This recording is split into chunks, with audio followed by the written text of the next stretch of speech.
Hello friends, कैसे हैं आप लोग। उम्मीद करते हैं अच्छा ही होंगे, एकदम लाजवाब होंगे, मस्त होंगे, ज़बरदस्त होंगे। आज आप लोग के लिए जो लेके आए हैं, यहाँ सामने आप लोग को दिख रहा होगा प्राकृतिक एवं विषय क्षेत्र। प्राकृतिक एवं विषय क्षेत्र के बारे में आज हम लोग पढ़ेंगे, लेकिन उसके पहले आप लोगों को हम बता देते हैं कि ये जो है बाल स्टडी एप्लीकेशन अभी आप लोग जाकर गूगल प्ले से डाउनलोड कर सकते हैं और जो भी बेहतर पढ़ाई आप यहाँ से अपना कवर कर सकते हैं। तो आइए हम लोग मिलकर इसको विशेष रूप से पढ़ते हैं। एक चीज़ और आप लोग इस पर ध्यान दीजिएगा कि इसमें जितना भी क्वेश्चन है वो आपके लिए ही बनाया गया है और आपके लिए एकदम इम्पोर्टेंट क्वेश्चन इसमें डाला गया है। तो जो क्रैश कोर्स है आप लोग प्ले स्टोर में जाकर डाउनलोड करके आप लोग मात्र 199 में, देखिए यहाँ पे लिखा हुआ भी है 199 में आप लोग खरीद सकते हैं और ख़रीदने के बाद जो है आप लोग बेहतर से बेहतर पढ़ाई कर सकते हैं। तो आइए हम लोग सब मिलके यहाँ पे पढ़ते हैं प्राकृतिक एवं विषय क्षेत्र। ठीक है, इसके बारे में देखिए यहाँ पर लिखा हुआ क्या है। यहाँ पर आप लोग देख सकते हैं लिखा हुआ है कि यहीं से क्वेश्चन फंसेगा, वो भी 100%। यानी कि इतना समझ लीजिए कि 100% क्वेश्चन यहाँ से अगर फंसता है तो ये हमारे लिए बहुत इम्पोर्टेंट है ना।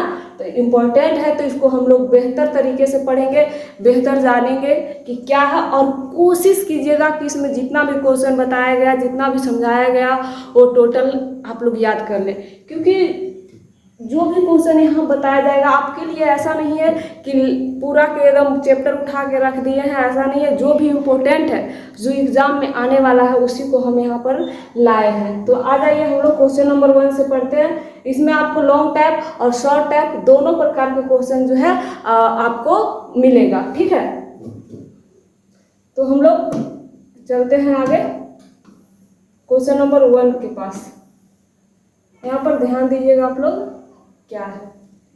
ठीक है, मेरे साथ कोशिश कीजिएगा जो भी हम क्वेश्चन लाए हैं वो आप ऐसे ही नहीं कि मोबाइल सामने रख लिए, मुंह यूं ऐसे कर लिए और देख रहे हैं, ऐसा कभी मत कीजिएगा। जब भी पढ़ने बैठिएगा तो एक कॉपी और एक पेन अपने साथ ले लीजिएगा और जो भी हम पढ़ाएंगे इसको आप लोग को नोट करते चलना है ना, और समझते चलना है। जहाँ पर नहीं समझ में आए आप लोग कमेंट बॉक्स आप लोग के लिए खुला, आप लोग कमेंट कर सकते हैं। आइए हम लोग पढ़ते हैं प्राकृतिक एवं विषय क्षेत्र, जो कि प्राकृतिक एवं विषय क्षेत्र जो कि क्लास 12 के लिए लाया गया है। यहाँ आप लोग देख सकते हैं प्राकृतिक एवं विषय क्षेत्र। ठीक है, तो क्या पहला क्वेश्चन क्या है, मानव भूगोल को परिभाषित करें। ठीक है, मानव भूगोल का मतलब समझते हैं आप लोग, मानव से रिलेटेड भूगोल, वैसा भूगोल जो मानव से रिलेटेड है। यानी कि भूगोल, सबसे पहले भूगोल शब्द को आप लोग समझिए कि भूगोल शब्द कि ये जो भूगोल शब्द है वो भूगोल शब्द है क्या, है ना।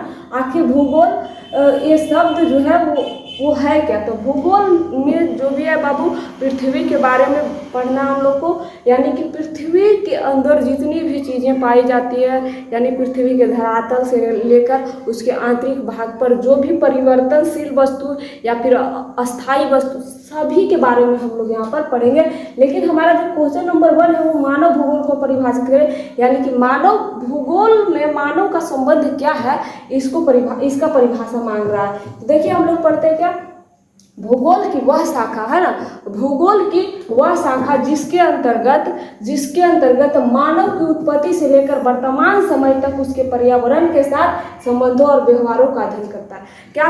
क्या यहाँ पर आंसर है कि मानव का जो चल रहा है, ठीक है, वह एक ऐसी शाखा है जिसके अंतर्गत मानव का उत्पत्ति मतलब मानव कैसे उत्पन्न हुआ, वहाँ से लेकर अभी जो इसका पर्यावरण के साथ अभी जो इसका संबंध है, अभी जो इसका व्यवहार है, इन सभी चीज़ों का एक तरीके से वर्णन किया गया है, बताया गया है। तो इसे हम क्या कहते हैं, यानी कि इसे हम मानव भूगोल कहते हैं। ठीक है, मानव भूगोल। यहाँ पर देखिए फ्रेडरिक रेटजेल जो है अपने हिसाब से यह क्या किए, अपने हिसाब से यह परिभाषा दिए हैं, अपने हिसाब से बताए हैं।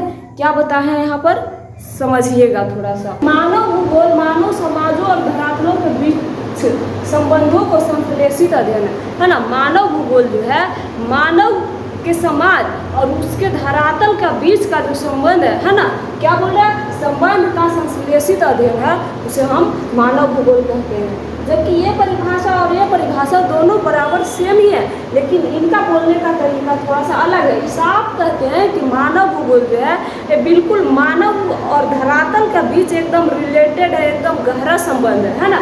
ऐसा कहना है इनका फ्रेडरिक रेटजेल का। और एक बात ध्यान दीजिएगा कि ये तो हमारा जो है लॉन्ग टाइप को सब्जेक्टिव क्वेश्चन है, लेकिन यहाँ से ये लाइन को आप विशेष रूप से ध्यान दीजिएगा कि यहाँ से आपका जो है ऑब्जेक्टिव भी कटकर बनेगा। ऑब्जेक्टिव क्या बनेगा, यहाँ से आपको पूछेगा कि मानव भूगोल जो है इनके मानव भूगोल के मानव समाजों और धरातलों के बीच का जो संश्लेषित अध्ययन है ना, ऐसा परिभाषा किसने दिया है। अगर पूछेगा कि ऐसा परिभाषा किसने दिया तो आप लोग इसका नाम बोलिएगा फ्रेडरिक रेटजेल का। ठीक है, उम्मीद करते हैं ये क्वेश्चन समझ में आ गया होगा और इसको याद कर लिए होंगे। ठीक है, तो अगला क्वेश्चन हम लोग पढ़ेंगे। जहाँ पर आप लोग को ना समझ में आए आप लोग बेझिझक वहाँ पर आप कमेंट बॉक्स में अपना सजेशन दे सकते हैं। जहाँ पर नहीं समझ में आए बेझिझक पूछ सकते हैं। ठीक है, तो अगला क्वेश्चन की ओर हम लोग चलते हैं कि क्या है। ठीक है, चलिए ये आ गया अगला क्वेश्चन हम लोग के लिए। क्या लिखा है, मानव भूगोल के कुछ उप क्षेत्र बताइए। मानव भूगोल का उप क्षेत्र मतलब इसके और भी क्या क्या क्षेत्र हैं, किन क्षेत्रों में भूगोल को हम पढ़ते हैं, जानते हैं, समझते हैं, इन सभी चीज़ों के बारे में हम लोग पढ़ेंगे। वो कहाँ आएगा, मानव भूगोल के उप क्षेत्र में। अब देखिए ध्यान दीजिएगा यहाँ पर कि मानव भूगोल का उप क्षेत्र क्या है। मानव भूगोल क्या कहता है, मानव भूगोल के उप क्षेत्र कौन कौन है। पहला सैन्य भूगोल, क्या है सैन्य भूगोल, सांस्कृतिक भूगोल, लिंग भूगोल, चिकित्सक भूगोल, सामाजिक कल्याण भूगोल, निर्वाचन भूगोल, अंतर्राष्ट्रीय व्यापार, ये सब क्या है मानव भूगोल के उप क्षेत्र हैं। अगर इसको हम फिर से दोहराए तो सैन्य भूगोल, चिकित्सक भूगोल, सांस्कृतिक भूगोल, लिंग भूगोल, अंतर्राष्ट्रीय व्यापार, ये सब जो है मानव भूगोल के अंदर निहित है। ठीक है, तो अगला क्वेश्चन ये याद हो गया होगा, छोटा क्वेश्चन है मानव भूगोल के कुछ उप क्षेत्र। आप लोग देखिए ध्यान दीजिएगा कि यहाँ पर जरूरी नहीं है कि यहाँ पर सब याद हुए तभी, इसमें एक आध अगर छूट भी जाता है तो कोई बात नहीं, लेकिन आप लोग को 1 3 4 जो है सैन्य भूगोल, सांस्कृतिक भूगोल, लिंग भूगोल, ये सब याद रखिएगा क्योंकि ये सब जरूरी है। अगर क्योंकि ये सब जो है उप क्षेत्रों में विशेष रूप से आता है, बाकी तो आप लोग जानते हैं। चलिए तो अगला क्वेश्चन नंबर 2 हम लोग कंप्लीट कर चुके हैं और आप लोग से फिर से रिक्वेस्ट कर रहे हैं कि आप लोग खाली हाथ नहीं बैठिए, जब भी बैठिए तो कॉपी पेन लेकर बैठिए और जो भी पढ़ाया जा रहा है उसको बेहतर तरीके से याद करते चलिए और लिखते चलिए। और पर डे आप जो है इसको हर रोज़ एक बार न एक बार पढ़ते रहिएगा तो आपके लिए बढ़िया से बढ़िया होगा और जल्दी याद भी हो जाएंगे। ठीक है, तो क्वेश्चन नंबर 3 हम लोग क्या पढ़ेंगे, ध्यान दीजिएगा। क्वेश्चन नंबर 3 में क्या है कि मानव भूगोल किस प्रकार अन्य सामाजिक विज्ञानों से संबंधित है। देखिए मानव भूगोल और भी अलग अलग, पहले नंबर तो फ्रेडरिक रेटजेल बोल चुके थे हम लोग को कि यह जो है सामाजिक भूगोल और धरातल के बीच का संबंध संश्लेषित संबंध है। लेकिन यहाँ पर क्वेश्चन पूछ रहा कि और ये जो मानव भूगोल है अन्य सामाजिक प्राणी से, अन्य सामाजिक विज्ञान से किस प्रकार संबंधित है, उसके बारे में हम लोग यहाँ पर पढ़ेंगे। देखिएगा ध्यान दीजिएगा यहाँ पर आप लोग कैसे संबंधित है, कैसे लिखा हुआ है। मानव भूगोल अपने विषय सामग्री की व्याख्या का मतलब होता है उसके बारे में वर्णन करना, व्याख्या विश्लेषण करने के लिए अन्य सामाजिक विज्ञान है ना, अपना जो व्याख्या होता है उसको विश्लेषण करने के लिए अन्य सामाजिक विज्ञान जैसे क्या होता है अर्थशास्त्र से अपना संबंध रखता है। अर्थशास्त्र किसको होता है, आर्थिक भूगोल को। आर्थिक भूगोल वैसा भूगोल जिसमें आर्थिक का मतलब होता है इकोनॉमिक्स है ना, तो मतलब रुपयों पैसों से संबंधित हो, धन से संबंधित हो, अर्थ से संबंधित हो, उसे हम आर्थिक भूगोल कहते हैं। यानी कि इसमें क्या कहता है मानव भूगोल जो है अन्य सामाजिक प्राणी से कैसे संबंधित है, तो उसको हम लोग बोल लेंगे कि यह भूगोल क्या करता है अपने विषय की सामग्री की व्याख्या है ना, उसके अर्थशास्त्र यानी आर्थिक भूगोल से अपना संबंध स्थापित करती है। इस प्रक्रिया में मानव भूगोल सामाजिक विज्ञान से सहायता प्राप्त करते हैं। क्या होता है कि इस प्रक्रिया जो ये प्रक्रिया हो रही है, ये दोनों अपना संबंध स्थापित कर रहे हैं कौन को, यहाँ पर देख सकते हैं सामाजिक विज्ञान और अर्थशास्त्र का जो अपना संबंध है, इसमें क्या होता है कि सामाजिक विज्ञान से सहायता प्राप्त होती है तथा सामाजिक विज्ञान को भी सहायता प्रदान करते हैं। मानव भूगोल जो है, मानव भूगोल क्या करती है कि सामाजिक विज्ञान को सहायता देती है। ध्यान से समझिएगा कि हम बोल क्या रहे हैं, ठीक है।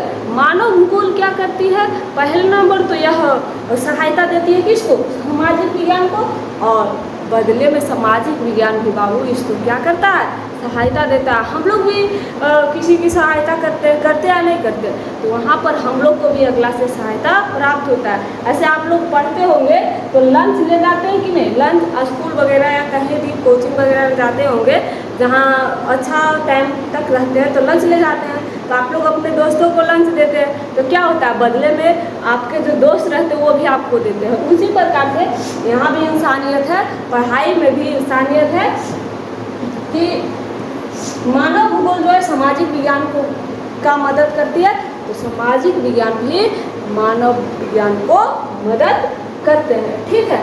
सामाजिक विज्ञान की अपनी विषय सामग्री की व्याख्या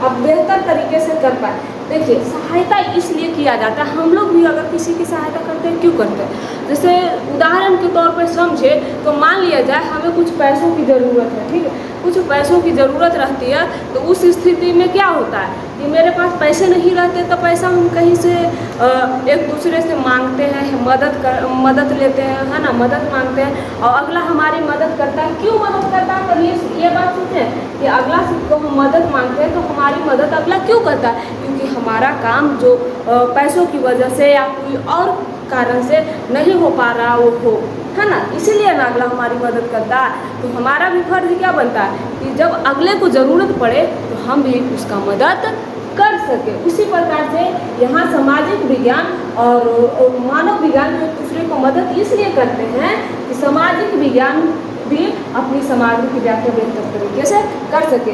आप लोग से ऐसे पूछेगा कि मानव भूगोल जो है सामाजिक विज्ञान की मदद क्यों करता है, तो यहाँ पर आप लोग लिख सकते हैं कि मानव भूगोल जो सामाजिक विज्ञान की मदद इसलिए करता है कि ताकि सामाजिक विज्ञान भी अपनी विषय सामग्री की व्याख्या बेहतर तरीके से कर सके, है ना, बेहतर तरीके से कर पाए। उम्मीद करते हैं कि क्वेश्चन नंबर 3 आप लोगों को समझ में आ गया होगा और याद भी हो गया होगा। अगर नहीं याद होता है तो आप लोग इसको कभी भी रट्टा नहीं मारिएगा, क्योंकि रट्टा मारने से कभी कोई चीज़ें याद नहीं होती है। अभी पढ़ लीजिएगा, तुरंत 2 मिनट के बाद, 2 घंटे के बाद, 2 दिन के बाद भुला जाइएगा। अगर आप कंटिन्यू याद रखना चाहते हैं कि नहीं हमको याद रहे एग्ज़ाम तक, है ना, कि हमको एग्ज़ाम तक याद रहे, तो इसके लिए आप यहाँ पर कॉपी में नोट कीजिए और उसको प्रतिदिन आप उसको रिवीजन करिए और रिवीजन कीजिएगा तो शायद आपको बढ़िया से याद हो जाएगा, ठीक है। क्वेश्चन नंबर 3 हम लोग कंप्लीट कर चुके हैं, तो आगे देखते हैं हम लोग क्वेश्चन नंबर 4 की तरफ चलते हैं। क्वेश्चन नंबर 4 हम लोग को क्या बताता है थोड़ा सा देख लेंगे। मानव क्या बोल रहा है, भूगोल क्या, भूगोल के बारे में भूगोल का परिभाषा मांग रहा है कि भूगोल है क्या, यानी भूगोल को परिभाषित करें। क्या लिखा हुआ, भूगोल क्या है। साफ तौर पर इसका कहना है कि तुम भूगोल पढ़ रहे हो तो भूगोल के बारे में हमें बताओ कि भूगोल होता क्या, भूगोल हम किसे कहेंगे, ठीक है। तो भूगोल के बारे में यहाँ पर देखिए क्या लिखा हुआ है कि भूगोल का शाब्दिक अर्थ क्या होता है, भूगोल का अर्थ होता है पृथ्वी गोल, है ना। अब इसको तोड़िए ना, भूगोल जैसे यहाँ पर हम अगर लिखते हैं भू प्लस गोल, क्या लिखे हैं, गोल, सॉरी, भूगोल, ऐसे हम पढ़ सकते हैं भू प्लस गोल। तो भू का मतलब क्या होता है, भू का मतलब होता है धरती, क्या होता है वो, धरती, यानी कि धरती को हम पृथ्वी भी कहते हैं, क्या कहते हैं, पृथ्वी। और गोल का मतलब तो आप लोग समझ ही रहे हैं कि गोल का मतलब गोल होता है। तो यहाँ पर हम इस भूगोल को शब्द को देख कर कह सकते हैं कि भूगोल में जो पृथ्वी गोल है उसके बारे में हम लोगों को पढ़ना रहता है। तो भूगोल का अर्थ क्या है, पृथ्वी गोल। अब इसका परिभाषा किस प्रकार से देंगे, यहाँ पर देखिए कि पृथ्वी के धरातल पर जो भी कुछ उपस्थित है, जो भी कुछ मौजूद है, जो भी कुछ प्रेजेंट है ना, उसका वर्णन करना, अध्ययन करना और लिखना ही भूगोल कहलाता है। यानी कि पृथ्वी के धरातल पर, पृथ्वी के सतह पर, पृथ्वी के सरफेस पर जो भी चीज़ मौजूद है, जो भी चीज़ अभी उपस्थित है, उन सारी चीज़ों के बारे में अध्ययन करना, जानना, समझना, लिखना, है ना, वर्णन करना, विश्लेषण करना ही क्या कहलाता है, भूगोल कहलाता है। ठीक है, आगे देखते हैं क्या लिखा हुआ कि सामाजिक विज्ञान की वह शाखा जिसमें पृथ्वी के स्वरूप और उससे संबंधित प्राकृतिक संसाधनों का अध्ययन किया जाता है। क्या है, पृथ्वी के स्वरूप, है ना। दूसरे शब्दों में कहें तो वही चीज़ को लिख दिया कि सामाजिक विज्ञान की वह शाखा जिसमें पृथ्वी के स्वरूप, पृथ्वी के रूप, पृथ्वी के जो उसका आकार है, शेप है, उन सारी चीज़ों से लेकर उससे संबंधित जितने भी प्राकृतिक संसाधन हैं, जैसे पर्वत, सागर, मैदान, मैदान मतलब समझते हैं ना, मैदान मतलब जमीन, जो समतल जमीन, सागर, पर्वत, इन सब सारी चीज़ें क्या है, प्राकृतिक है। अब बताइए कोई पर्वत का निर्माण खुद से करता है क्या, नहीं, ये सब प्राकृतिक है। सागर का निर्माण खुद से करता है कोई क्या, नहीं, ये सब प्राकृतिक। तो ये सारी चीज़ों का जो हम लोग अध्ययन करते हैं उसे हम भूगोल कहते हैं। क्या कहते हैं, भूगोल कहते हैं। भूगोल का फिर से हम एक बार क्या इसका परिभाषा को अगर देखें तो क्या, भूगोल का शाब्दिक अर्थ होता है पृथ्वी को। इसमें पृथ्वी के धरातल पर जितने भी चीज़ मौजूद है, मौजूद कहें तो पेड़ पौधे, वन जंगल, जीव जंतु, नदी, पहाड़, सब तालाब, जितने भी चीज़ मौजूद है, सारी चीज़ों के बारे में पढ़ना, सारी चीज़ों के बारे में समझना, उनको अध्ययन करना, उनको लिखना, इन सभी चीज़ों को हम भूगोल कहते हैं। तो उम्मीद करते हैं ये क्वेश्चन समझ में आ गया होगा, और अगर नहीं भी आया होगा तो हम लोग अगला क्वेश्चन पढ़ते हैं। तो एक क्वेश्चन हम लोग पढ़ लिए हैं कि क्या होता है, क्या नहीं होता, भूगोल की परिभाषा भी हम लोग से उम्मीद करते हैं याद हो गया होगा, नहीं तो इसको एक दो बार जो है आप लोग और देख लीजिएगा तो याद हो ही जाएगा। ठीक है, चलिए तो अगला क्वेश्चन की ओर चलते हैं, क्या है, देख लेते हैं क्या भूगोल कितने प्रकार के होते हैं। अभी जस्ट हमने इसका परिभाषा हम लोग पढ़े। इसका परिभाषा क्या बताया कि भूगोल उसे कह सकते हैं जिसमें क्या पृथ्वी पर मौजूद सारे जीव जंतु, प्राकृतिक चीज़ें जैसे मैदान, पठार, पहाड़, चट्टान, ये सब सारे चीज़ों का अध्ययन करते हैं तो भूगोल कहलाता है। अब यहाँ लिखा है भूगोल कितने प्रकार के होते हैं। भूगोल के प्रकार भी होते हैं। समझो कि भूगोल अगर एक शाखा पेड़ है तो उसके अलग अलग टहनियाँ हैं, उसी प्रकार से भूगोल एक पेड़ है तो उसका अलग अलग टहनी है। वो कितने टहनी है समझो, ये पूछ रहा है क्वेश्चन हमसे कि वह कितने, तो कितने प्रकार है, प्रकार का मतलब होता है टाइप, कितने टाइप है, कितने टाइप है। तो ये हम लोग यहाँ पर पढ़ेंगे कि भूगोल मुख्यतः 3 प्रकार के होते हैं। कितने प्रकार के होते हैं, 3 प्रकार के होते हैं। अगर इतना नहीं याद हो रहा है तो हम लोग ऐसे याद करेंगे कि भूगोल जैसे आप लोग के गांव या आप लोग के एरिया में कोई ऐसे, या आप खुद 3 भाई होंगे, ठीक है, तो इतना याद कर लीजिएगा कि वह व्यक्ति जो है 3 भाई है भूगोल के जैसा। ठीक, जिस प्रकार से भूगोल 3 गो है उसी प्रकार से वह व्यक्ति भी 3 भाई है, ऐसे याद कर लीजिएगा। तो भूगोल के कितने भाई होते हैं, यानी भूगोल के कितने बेटे हैं, तो बेटा 3 गो है। भूगोल एक पिता है, तो पहला क्या, मानव भूगोल। क्या है, मानव भूगोल, मानव भूगोल। दूसरा क्या है, प्रादेशिक भूगोल। ठीक है, पहला मानव भूगोल, दूसरा प्रादेशिक भूगोल और तीसरा है भौतिक भूगोल। यहाँ पर आप लोग देख सकते हैं प्रादेशिक भूगोल और भौतिक भूगोल। हमारा क्वेश्चन बस इतना ही पूछ रहा है कि तुम ज़्यादा मत बताओ, इतना ही बता दो कि भूगोल कितने प्रकार का है। तो ये तो हम लोगों को याद ही है कि भूगोल कितने प्रकार के होते हैं, तो 3 प्रकार के, पहला मानव भूगोल, दूसरा प्रादेशिक भूगोल और तीसरा यहाँ पर भौतिक भूगोल बताया गया। ठीक, तो याद हो गया होगा। ये ज़्यादा लॉन्ग क्वेश्चन नहीं था, ठीक ना, छोटा क्वेश्चन था, ये जल्दी ही आप लोग को याद हो गया होगा। ये सब क्वेश्चन छोटे छोटे हैं, बड़े क्वेश्चन को आप लोग जो है बेहतर तरीके से रिवीजन कर लीजिएगा ताकि वह भी याद हो जाए। अब भूगोल के पिता या जनक, पिता को ही जनक कहा जाता है। और जो इसको पिता मतलब ही नहीं समझ रहे होंगे तो वो ये बात तो ज़रूर समझेंगे कि फादर, है ना। जो पिता और जनक नहीं समझ रहे होंगे वो तो फादर जरूर समझते होंगे। तो क्वेश्चन क्या पूछ रहा है, भूगोल के पिता। हमने तो भूगोल के बारे में पढ़ लिया कि भूगोल क्या है, तो भूगोल पृथ्वी के बारे में पढ़ना है, भूगोल पर जो भी पृथ्वी पर उपस्थित मौजूद चीज़ें उसके बारे में अध्ययन करना भूगोल कहलाता है। लेकिन भूगोल के पिता कौन है, किसने बताया कि यह भूगोल है, किसने बताया कि हमें पृथ्वी के बारे में जो हम अध्ययन करते हैं उसी को भूगोल कहते हैं। तो आइए यहाँ पर हम भूगोल के पिताजी से मिलते हैं कि भूगोल के पिताजी कौन है ना। भूगोल के पिताजी कौन है उसके बारे में हम लोग यहाँ पर पढ़ते हैं। भूगोल के पिताजी पहला नंबर पर आते हैं का हिकेटियस।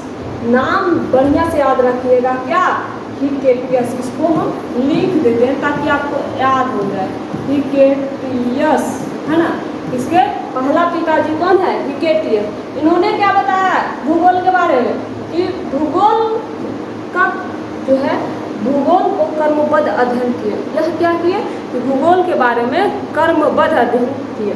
कर्मबद्ध का मतलब आप लोग समझ रहे होंगे कि कर्मबद्ध क्या होता है। अगर नहीं भी समझ रहे होंगे तो हम आपको समझाते हैं। जैसे हम यहाँ पर कुछ लिखते हैं, आप लोग बताइएगा कि हम क्या लिखें। लिखेंगे 1, नहीं लिख रहा 1 2 लिखे 1 2 3 और 4 लिख लिए। हमारा 4 डिजिट लिखा हुआ है, ठीक। आप लोग काउंट कर सकते हैं 4 डिजिट लिखा हुआ। वहीं पर हम यहाँ लिखे 2 1 4 3। अब देखिए यहाँ भी 4 डिजिट है और यहाँ भी 4 डिजिट है। तो इसमें हम क्रमबद्ध किसको कहें, क्योंकि क्रमबद्ध यहाँ पर देखिए 1 2 3 4, यह जो क्या है एक सीरियल नंबर से हमारा लिखा हुआ है कि 1 के बाद 2 आता है, 2 के बाद 3 आता है, 3 के बाद 4 आता है और भी आगे 4 के बाद 5 6 जो भी आते होंगे आते हैं, ठीक है। लेकिन यहाँ पर 2 आगे दे दिया, उसके बाद 1 दिया, उसके बाद 4 दिया, उसके बाद 3। तो ये क्या हमारा सेम डिजिट सेम है, जितना ये लिखा हुआ है यानी कि 4 डिजिट ये भी है, 4 डिजिट ये भी है। लेकिन हम जो है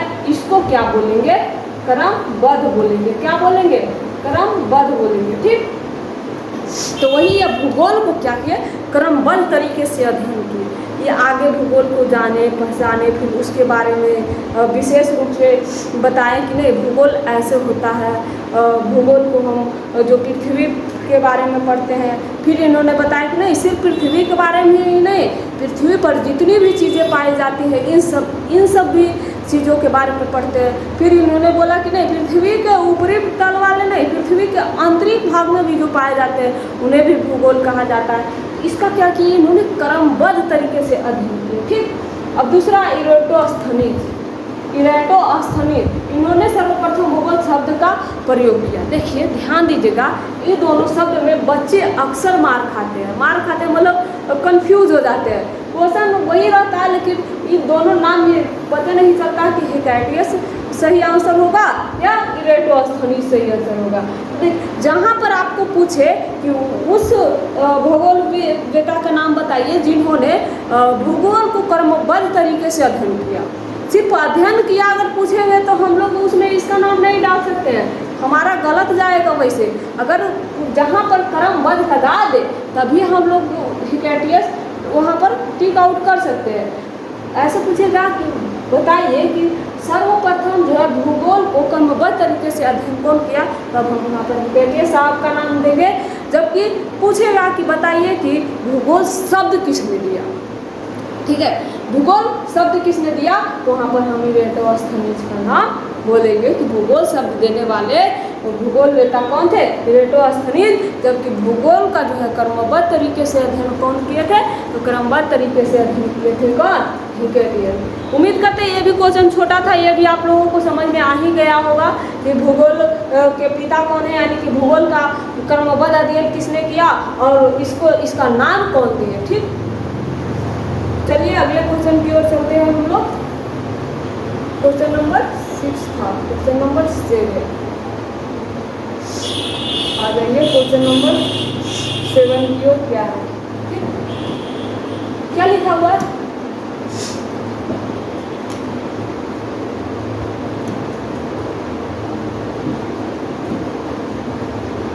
देखिएगा।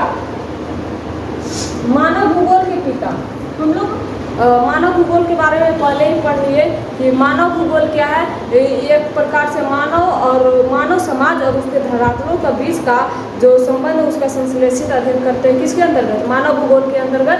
तो यहाँ पूछ रहा है कि मानव भूगोल के पिता कौन? इसके पहले हम जो जाने वो भूगोल के पिता को पहचान रहे थे कि भूगोल का क्रमबद्ध अध्ययन करने वाले कौन थे? हिकैटियस, और इसका जो शब्द दिए थे इरेटोस्थनी। जबकि यहाँ पर हमसे मानव भूगोल का ध्यान दीजिएगा कि यहाँ पर आप लोगों को कंफ्यूज नहीं होना है। ऐसा नहीं कि भूगोल का पिता पूछे तो आप मानव भूगोल का पिता बताइए, अब मानव भूगोल का पिता पूछे तो आप भूगोल के पिता बताइए। ध्यान दीजिएगा यहाँ शब्द पर। यहाँ आप लोग से पूछ रहा है मानव भूगोल, जबकि इसके पहले पढ़े तो केवल भूगोल था। ठीक है, मानव भूगोल के पिता या जनक या संस्थापक, पिता, जनक या संस्थापक वो कौन है? Friedrich Ratzel. कौन है? फ्रेडरिक रेटजेल, जो जर्मनी के निवासी का मतलब समझते हैं आप लोग?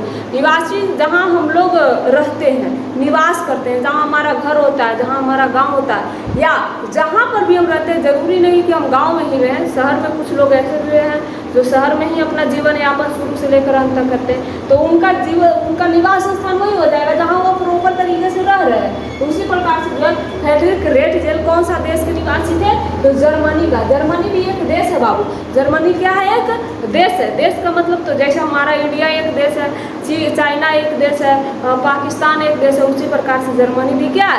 एक देश है। तो यहाँ के रहने वाले कौन है? ठीक है, तो यहाँ के रहने वाले फ्रेडरिक रेटजेल थे। इन्होंने एंथ्रोपोजियोग्राफी, ध्यान दीजिएगा, ये नाम को बड़े प्यार से याद कर लीजिएगा। क्या है? एंथ्रोपोजियोग्राफी नामक पुस्तक की रचना की है। कब रचना की थी? तो 1882 में। याद रखिएगा कि एंथ्रोपोजियोग्राफी नामक पुस्तक का रचना जो फ्रेडरिक रेटजेल किए थे, फ्रेडरिक रेटजेल के द्वारा जो किया गया था वो कब किया गया था? हम लोग का आंसर क्या होगा? 1882। हम लोग बोलेंगे कि 1882 में फ्रेडरिक रेटजेल ने एंथ्रोपोजियोग्राफी नामक पुस्तक का जो है मतलब कि रचना की है। और इनका जन्म, फ्रेडरिक रेटजेल का जन्म कब हुआ था? 1884 में। जहाँ जहाँ पर हम घेरा लगाते हैं मान लीजिएगा वह क्या है हमारा इम्पोर्टेंट है। यहाँ पर हम क्या बता रहे थे आप लोगों को कि यहाँ के जो जर्मन के रहने वाले फ्रेडरिक रेटजेल थे, उन्होंने अपनी एक पुस्तक की रचना की जो कब किए थे? 1882 में। वो उस पुस्तक का क्या नाम था? एंथ्रोपोजियोग्राफी। कुछ चीज़ें होती है जो इम्पोर्टेंट, जैसे इसमें पुस्तक का नाम याद रखिएगा, ये बहुत ही महत्वपूर्ण है। यानी कि इसको सब्जेक्टिव में आपको पूछेगा जो पूछेगा ही, प्लस में आए आपको ऑब्जेक्टिव टाइप मतलब ऑब्जेक्टिव में बना देगा, 4 ऑप्शन दे देगा, ऐसा ऐसा है। और जिसमें अगर आप कन्फर्म रूप से यह नाम को अगर नहीं याद रखते हैं तो हो सकता है आप गलत आंसर मार कर चलाएं, गलत टिक आउट करके आ जा सकते हैं। क्योंकि इसमें सिर्फ पर को हटा देगा और बाकी सब नाम लिख देगा, तो आपको लगेगा कि नहीं हमारा जो है नाम सही है, लेकिन आप ये गलत होगा। अब क्वेश्चन नंबर 8 हम लोग देखेंगे। क्या क्वेश्चन नंबर 8? कुमारी सैंपल जो है वह भी मानव भूगोल की परिभाषा दी है। कुमारी सैंपल के अनुसार मानव भूगोल का क्या परिभाषा है? यहाँ पर हम देखते हैं कुमारी सैंपल जो है यह भी एक भूगोल डेटा थी जो कि अपने हिसाब से यह मानव भूगोल का परिभाषा दी है। मानव भूगोल क्या है? तो मानव भूगोल क्रियाशील मानव और पृथ्वी के अस्थायी, है ना, पृथ्वी के अस्थायी परिवर्तनशील संबंधों का अध्ययन। क्या लिखिए? कुमारी सैंपल में देखो बात सेम लिखिए, बस थोड़ा सा अपने तरीका से वह लैंग्वेज को चेंज कर दिए। ठीक है, क्या लिखिए कि मानव भूगोल क्रियाशील मानव, क्रियाशील का मतलब समझते हैं? क्रियाशील जो परिवर्तनशील है, ऐसा नहीं कि जो आज एक छोटा बच्चा छोटा वो वैसा ही रह जाएगा, ऐसा होता है कभी नहीं। जो छोटा वो बड़ा है, यानी कि बड़ा हो जाएगा, यानी कि वह क्रियाशील है, वह काम में वह अपना परिवर्तन करता है। अभी कुछ कर रहा है, बड़ा होने पर कुछ करता है, फिर और बड़े होते हैं तो कुछ करते, तो इसको हम क्रियाशील बोलते हैं। तो वही बात तो कुमारी सैंपल बताई है क्या कि इसमें क्रियाशील मानव भूगोल में क्रियाशील मानव और पृथ्वी की अस्थायी, है ना, अस्थायी परिवर्तनशील संबंधों का अध्ययन होता है। समझ में आ गया? हम लोग जो है यहाँ पर इतना क्वेश्चन को याद कर चुके हैं। चलते हैं हम लोग नेक्स्ट स्लाइड की ओर। Question number 9। क्वेश्चन नंबर 9 क्या है? ध्यान दीजिएगा यहाँ पर। रेटजेल के अनुसार मानव भूगोल को और इसका पुस्तक का नाम लिखे। देखिए पुस्तक का नाम बहुत महत्वपूर्ण होता है, इसलिए हम वहाँ पर एंथ्रोपोजियोग्राफी आप लोगों को जो बता रहे थे, देखिए वही बात यहाँ पर आ गया ना। अगर हम लोग को याद रहेगा कोई दिक्कत नहीं, क्वेश्चन चाहे जैसे घुमा के दे, अगर याद रहेगा तो हम आराम से इसका आंसर कर सकते हैं। तो वही रेड जल साहब जो है अपना पुस्तक लिखे है, क्या लिखे, तो आगे तो इसका परिभाषा मांग रहा है, तो हम लोग इसका परिभाषा को पहले नंबर पढ़ेंगे।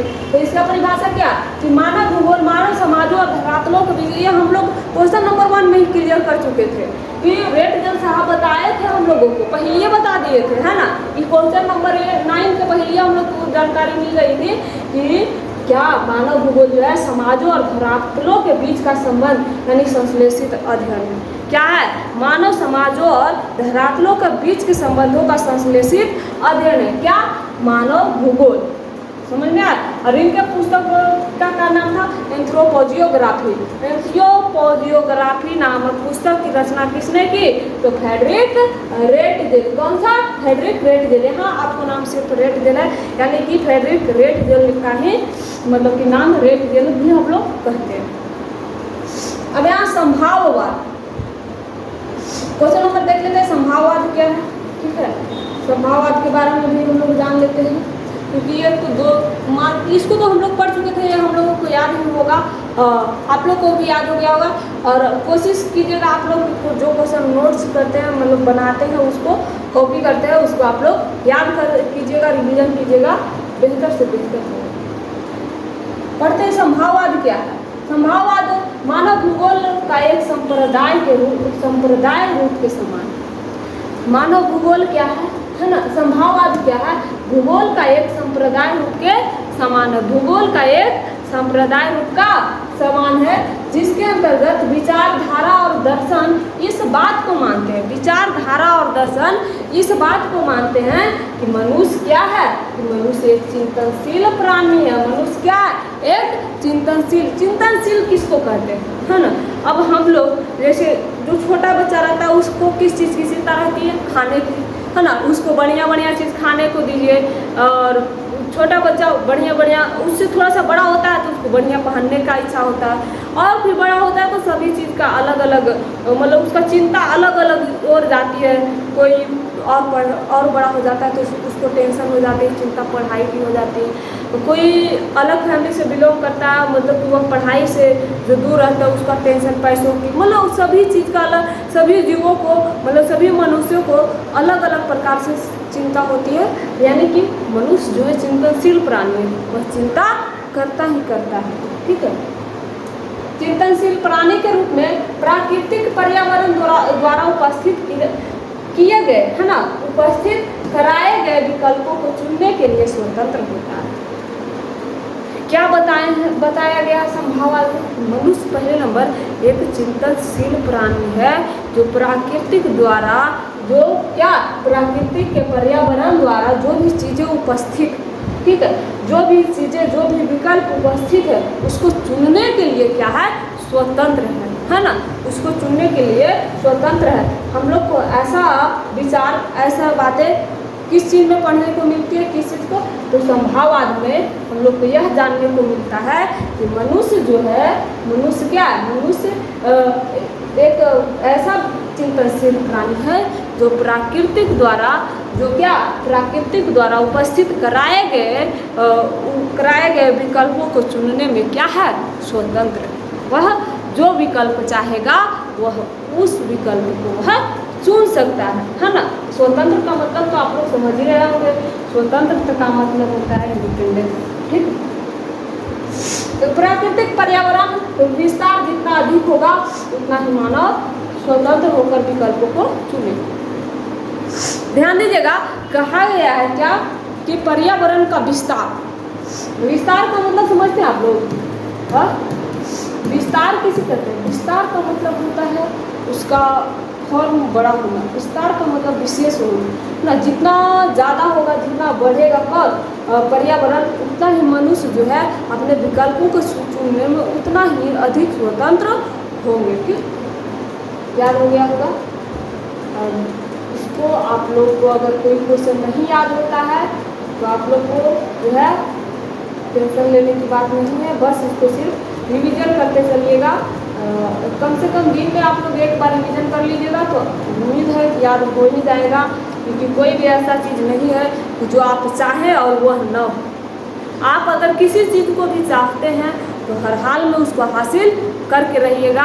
अगर आप उसको मतलब चाहने का मतलब होता है एक नई लगन के साथ चाहना, ऐसा नहीं कि हुआ तो हुआ, नहीं हुआ तो नहीं हुआ, ऐसा नहीं हम लोग को करना है। अगर आप वो पढ़ाई कर रहे हैं ना तो आपका फोकस एकदम पढ़ाई की ओर होनी चाहिए। जैसे अभी आप लोग 12 जो एग्ज़ाम की तैयारी कर रहे हैं तो एग्ज़ाम में आप लोग का फोकस होना चाहिए कि नहीं, हमें कम से कम तो 90% मार्क्स लाने हैं, 90% मार्क्स लाने हैं। तो सिर्फ बोलने से नहीं आ जाएंगे, तो जो भी पढ़ाया जा रहा है इसको अगर आप विशेष रूप से याद करते चलिएगा तो 90% क्या 95% भी लाने में सक्षम हो पाएगा। ठीक है।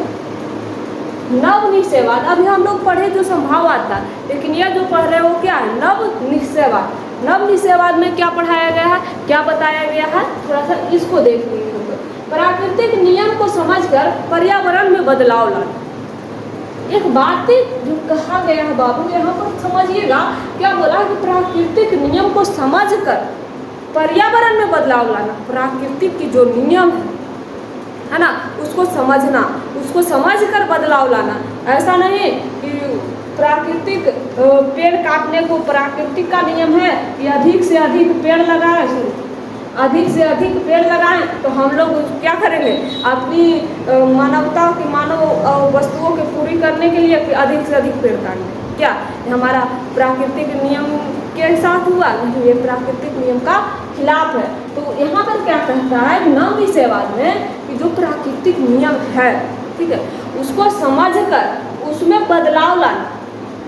कि जैसे अगर हम पेड़ काट देते हैं, प्राकृतिक चीज़ों को अगर हम वहाँ से साइड कर देते हैं, लेकिन उसके लिए उससे दुगना लगा दें। जैसे हम एक पेड़ को काटते हैं, ठीक है, और उसके बदले हम 5 पेड़ लगा देते हैं, तो ये हमारा प्राकृतिक नियम के खिलाफ नहीं है। ये हमारा प्राकृतिक नियम के, समझो कि इसके विचारधारा को हम ये समझ चुके हैं कि अगर हम एक पेड़ काटते हैं और 5 पेड़ लगाते हैं तो इससे हमारा प्राकृतिक को कोई नुकसान नहीं पहुंचेगा, कोई प्रॉब्लम नहीं होगी। ठीक, तो समझ गए होंगे कि इसका नियम को समझकर इसमें बदलाव लाना। जैसे मैं यहाँ पर देखिएगा, जैसे नए वस्तु का निर्माण करना, नहर का निर्माण करना, घर का निर्माण करना, ये सब क्या है, नव निश्चयवाद के अंतर्गत आता है। ठीक है। नहर का निर्माण करने का क्या मतलब, अगर हम अगर किसी नदी को घेर कर या जमीन है, जमीन को नहर कैसे बनाया जाता है, नहर बनाने के लिए उसको स्पेस चाहिए, जमीन चाहिए, है ना, तो समतल भूभाग चाहिए, और वहाँ से नहर नदियों से या जैसे भी हो मानव निर्मित भी नहर निकालते हैं। जैसे क्या अगर हम ऐसा करते हैं, जैसे क्या प्राकृतिक नियम को समझ कर ही करते हैं, क्योंकि ऐसे प्राकृतिक से रिलेटेड। नव निश्चयवाद विचारधारा के अनुसार मानव को प्राकृतिक के नियमों का पालन करना पड़ता है। देखिए न, अभी हम इसका नियम मेन है क्वेश्चन में, जो प्राकृतिक का नियम है, यही एक शब्द जो है सबसे इम्पोर्टेंट है कि हम अगर कोई भी काम करेंगे तो इसमें जो प्राकृतिक के नियम है उसको हम लोग क्या करेंगे, इसको हम लोग विशेष रूप से इस पर ख्याल रखेंगे, ध्यान रखेंगे कि हम जो काम कर रहे हैं वो कहीं प्राकृतिक के नियम के खिलाफ तो नहीं है। अगर वह प्राकृतिक के नियम का खिलाफ नहीं है तब उस काम को करना नव निश्चयवाद कहलाता है। ठीक है, अपने शब्दों में समझ गए होंगे कि क्या होता है, हम किसी भी काम को जो प्राकृतिक के नियम के खिलाफ नहीं है लेकिन प्राकृतिक से रिलेटेड है, अगर हम ऐसा काम करते हैं वह काम नव निश्चयवाद कहलाता है। ठीक, इस विचारधारा के प्रतिपादक ग्रिफिथ टेलर थे, है ना। इस विचारधारा को देने वाले व्यक्ति कौन थे, ग्रिफिथ टेलर। ठीक, यह नव निश्चयवाद को क्या बोले, रुको और जाओ, रुको भी और जाओ भी। इनको थोड़ा सा देखिएगा, ऐसे कोई कहेगा कि रुको और जाओ क्या मतलब, भाई रोक भी रहा है और जाने को भी कर रहा है, ये क्या मतलब होता है ना। तो इनका कहना भी यही था कि रुको और जाओ। अभी हम जस्ट इसके पहले हम आपको उदाहरण दिए थे, एक पेड़ काटना और 5 पेड़ लगाना, एक पेड़ काटना और 5 पेड़ लगाना, 5 पेड़ लगाना मतलब क्या हो, यहाँ रुको और जाओ भी हो रहा है। यहाँ एक पेड़ को भेदा भी जा रहा है और 5 पेड़ को रोका भी जा रहा है। समझ रहे हैं ना, कितना बढ़िया से, कितना ये सोच समझ के इसका परिभाषा दी है, बातें कहे हैं ग्रिफिथ टेलर साहब कि नवनिश्चयवाद को क्या कहा गया, रुको और जाओ भी। अगर ये नियम का पालन हो रहा है तब हम उसको नवनिश्चयवाद कहेंगे। कब नियम का, तो रुको और जाओ। अगर रुक भी रहा है और जा भी रहा है, दोनों चीजें हो रही है प्राकृतिक से संबंधित, तब हम उसको नवनिश्चयवाद कहेंगे। ठीक, चलिए नेक्स्ट स्लाइड, अगला स्लाइड को हम लोग देख लेते हैं। अगला क्वेश्चन को देख लेते हैं क्या है। हम लोग जो है आज क्वेश्चन नंबर 12 तक ही पढ़ेंगे, याद करेंगे, जानेंगे। और देखिए तो क्वेश्चन नंबर 12 क्या है, मानव भूगोल के उद्देश्य पर प्रकाश डालें। मानव भूगोल का उद्देश्य क्या है ना, इसका भूगोल जो है, मानव भूगोल है, ये क्या है, क्यों है, कैसे है, इसका उद्देश्य क्या है, रीजन क्या है ना, इस सब सारी चीज़ों के बारे में पढ़ेंगे। मानव भूगोल का उद्देश्य भौतिक परिस्थितियों और मानव के दैनिक क्रियाकलापों के मध्य अंतर संबंध का अध्ययन करना। क्या है उद्देश्य, भौतिक परिस्थितियाँ और मानव के दैनिक क्रियाकलाप। ठीक, भौतिक परिस्थितियाँ और मानव के दैनिक क्रियाकलापों का बीच का जो मध्य अंतर है उसका अध्ययन करना क्या कहलाता है, क्या उद्देश्य है इसका, उसी को हम मानव भूगोल का उद्देश्य कहेंगे। इसका मुख्य उद्देश्य क्या है कि जो भौतिक परिस्थितियाँ हैं और मानव के दैनिक क्रियाकलाप है, भौतिक परिस्थितियाँ और मानव के दैनिक क्रियाकलाप है, इन सारी चीज़ों का बीच का जो मध्य अंतर है इसका अध्ययन करना इसका मेन मुख्य उद्देश्य है। करना कि दोनों मध्य किस प्रकार से आदान प्रदान होता है। ध्यान दीजिए, इन दोनों का मध्य अंतर का अध्ययन, किस प्रकार से दोनों का आदान प्रदान होता है, किस प्रकार से दोनों का लेन देन होता है, किस प्रकार से दोनों का संबंध है, किस प्रकार से दोनों रिलेटेड है, इन सारी चीज़ों का मानव भूगोल का उद्देश्य बताया गया है। मानव भूगोल के उद्देश्य के अंतर्गत आते हैं। ठीक है, ध्यान दीजिएगा, भौतिक परिस्थितियाँ वह है जो प्राकृतिक से प्राप्त होती है। बच्चे ध्यान दीजिएगा, भौतिक परिस्थितियाँ वह है जो कहाँ से प्राप्त होती है, प्राकृतिक से प्राप्त होती है। जो इन्होंने प्राकृतिक वातावरण कहते हैं, प्राकृतिक, इसे क्या कहते हैं, इन्हें प्राकृतिक वातावरण कहते हैं। भौतिक परिस्थितियाँ कहाँ से प्राप्त होती है, तो वह जो है कहाँ से प्राप्त होती है, यहाँ से प्राकृतिक वातावरण है ना, प्राकृतिक से प्राप्त होती है और इसे प्राकृतिक वातावरण कहते हैं। ठीक, यहाँ तक समझ में आ गया होगा, उम्मीद करते हैं कि आप लोगों को याद भी हो गया होगा। और सबसे बड़ी बात कि आप लोग कॉपी और पेन लेकर बैठे होंगे तो ज़रूर इसको कॉपी किए होंगे, और कॉपी कर लिए हैं तो इसको ज़्यादा नहीं, बस दिन में एक बार आप लोग डेली पढ़ लीजिएगा, याद नहीं कीजिएगा, रट्टा नहीं मारिएगा। अगर आप रटिएगा तो ये कभी नहीं याद होने वाला है। रटने से कभी कोई चीज़ें याद नहीं होती। याद होने के लिए हम लोगों को क्या करना पड़ता है, उसको बार बार रिवीजन करेंगे, बार बार उसको देखेंगे। और ऐसा नहीं कि एक लाइन यहाँ से पढ़ें, एक लाइन यहाँ से पढ़ें, तो वैसे कीजिएगा तो भी आप लोगों को शायद याद होने में परेशानी हो। तो आप लोग इसको लाइन वाइज लाइन पढ़िएगा, लाइन वाइज लाइन समझिएगा कि क्या है क्या नहीं। ठीक, उम्मीद करते हैं यहाँ तक आप लोगों को याद हो गया होगा। तो इसके बाद जो क्वेश्चन है, ठीक है, वो आपको अगला वीडियो में पढ़ाया जाएगा, अगला वीडियो में समझाया जाएगा। ठीक, तो आज यहीं तक, उसके बाद जो है